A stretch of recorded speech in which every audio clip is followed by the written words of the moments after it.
Bago pa man aprubahan sa Senado ang Sin Tax Reform Bill, dati na ipinagbabawal ang paninigarilyo sa ilang pampublikong lugar sa bansa.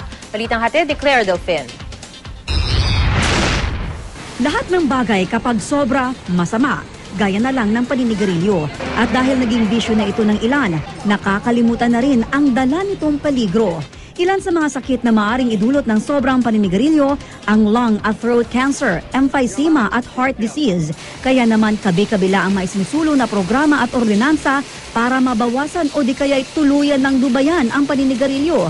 Sa Albay, formal nang inilunsad ng lokal na pamahalaan ang kanilang smoke-free ordinance. Ibig sabihin, mahigpit nang ipinagbabawal ang paninigarilyo sa mga pampubliko at matataong lugar. At kung dati, sa Legazpi City lang ito ipinapatupad, ngayon, buong lalawigan na ang masasakupan ng smoke-free ordinance.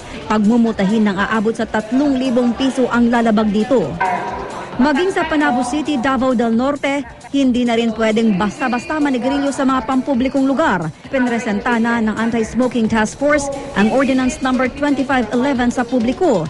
Kabilang din sa mga nakapaloob sa ordinansa ang pagtatalaga ng smoking area sa mga establishmento, maliban sa mga ospital at iba pang lugar na sadyang smoke-free.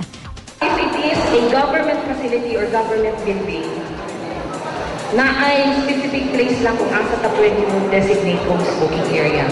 Nakatakdang magsagawa ng inspeksyon sa mga establishmento sa susunod na linggo. Pagmumultahin naman ng aabot sa 10,000 piso ang sinumang maninigarilyo sa mga smoke-free area. Claire Delfin, GMA News.